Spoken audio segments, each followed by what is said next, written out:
आज हम आपको राजपूत वीरता का एक और किस्सा बताएंगे जो अकल्पनीय है।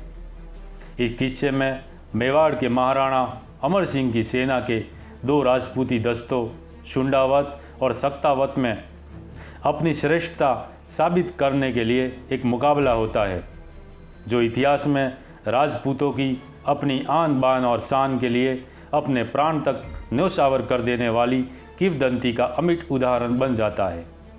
तो आइए जानते हैं ये प्रसंग।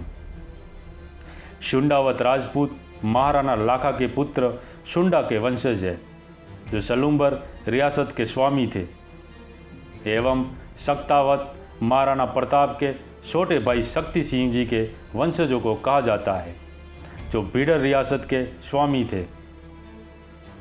मेवाड़ के महाराणा अमर सिंह की सेना में शुंडावत राजपूत वीरों को ही हरावल मतलब कि युद्ध भूमि में अग्रिम पंक्ति में रहने का गौरव प्राप्त था तथा वे उसे अपना अधिकार समझते थे। किंतु सक्तावत राजपूत भी कम पराक्रमी नहीं थे। उनके हृदय में भी यह अरमान जागृत हुआ कि युद्ध क्षेत्र में मूर्ति से पहला मुकाबला उनका होना चाहिए। अपनी इस महत्वाकांक्षा को महाराणा अमर सिंह के समक्ष रखते हुए सक्तावत वीरों ने कहा कि हम शुंडावतों से त्याग, बलिदान व शौर्य में किसी भी प्रकार से कम नहीं हैं, अतः हरावल में रहने का प्रथम अधिकार हमें मिलना चाहिए। मूर्ति से पाणी ग्रहण होने वाली इस अद्भुत प्रतिस्पर्धा को देखकर महाराणा अमर सिंह धर्म संकट में पड़ गए।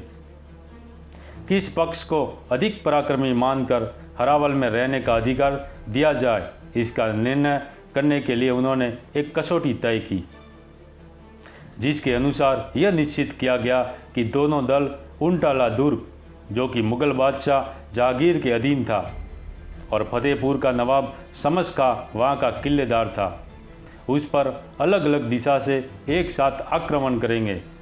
वह जिस दल का व्यक्ति पहले दुर्ग में प्रवेश करेगा उसे ही हरावल में रहने का अधिकार दिया जाएगा।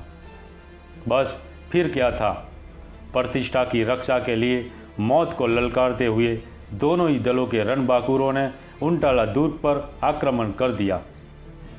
सक्तावत वीर दुर्ग फाटक के पास पहुंचकर उसे तोड़ने का प्रयास करने लगे, तो शुंडावत वीरों ने समीपी दुर्ग की दीवार पर मुगलों की लाशों के ढेर डालकर उस पर सड़ने का प्रयास शुरू किया। इधर सक्तावत क्षत्रियों ने जब दुर्ग के फाटक को तोड़ने के लिए फाटक पर हाथी को टक्कर देने के लिए आगे बढ़ाया, तो फाटक में लगे हुए तीक्ष्ण शूलों से सहम कर हाथी पीछे हट गया। यह देख सक्तावतों के सरदार बल्लू जी सक्तावत अद्भुत बलिदान का उदाहरण प्रस्तुत करते हुए फाटक के शूलों पर सीना अड़ाकर खड़ा हो गया। वह महावत को हाथी से उसके शरीर पर टक्कर दिलाने को कहा, जिससे कि हाथी शूलों के भय से पीछे न हटे। एक बार तो महावत सहम गया, किंतु फिर वीर बल्लू जी के मूर्ति से भी भयानक क्रोधपूर्ण आदेश की पालना करते हुए उसने हाथी से टक्कर मारी, जिसके परिणाम स्वरूप फाटक में लगे हुए शूल वीर बल्लू जी सक्तावत के सीने में बीत गए और वह वीर गति को प्राप्त हुए। किंतु उसके साथ ही दुर्ग का फाटक भी टूट गया। दूसरी ओर शुंडावत क्षत्रियों के सरदार जैत सिंह शुंडावत ने जब यह देखा कि फाटक टूटने ही वाला है और उससे पहले दुर्ग में पहुंचने की शर्त जीतने के उद्देश्य से अपने साथी को कहा, मेरा सिर काटकर दुर्ग की दीवार के ऊपर से दुर्ग के अंदर फेंक दो। साथी जब ऐसा करने में सहम गया तो उन्होंने अपना स्वयं मस्तक काटकर दुर्ग में फेंक दिया।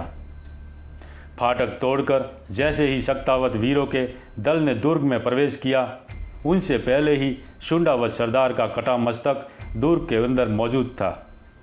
इस प्रकार शुंडावतों ने अपना हरावल में रहने का अधिकार अद्भुत बलिदान देकर कायम रखा। उन वीरों की याद में एक पंक्ति गाई जाती है, हाथी से टक्कर दिलवाकर दुर्ग द्वार तोड़वाया था, सिर अपना फेंक काट कर ऐसे हरावल में नाम जुड़वाया था। मुगल सेना नायक समझ खां को इस युद्ध में मारकर महाराणा अमर सिंह ने उट्टाला दुर्ग पर भगवा झंडा फिर से लहराया। दोस्तों, इतिहास के ऐसे ही पृष्ठों को जानने के लिए आप हमारे चैनल रंग केसरी को सब्सक्राइब जरूर करें एवं ये वीडियो आपको कैसा लगा कमेंट बॉक्स में अपनी राय जरूर दें। धन्यवाद।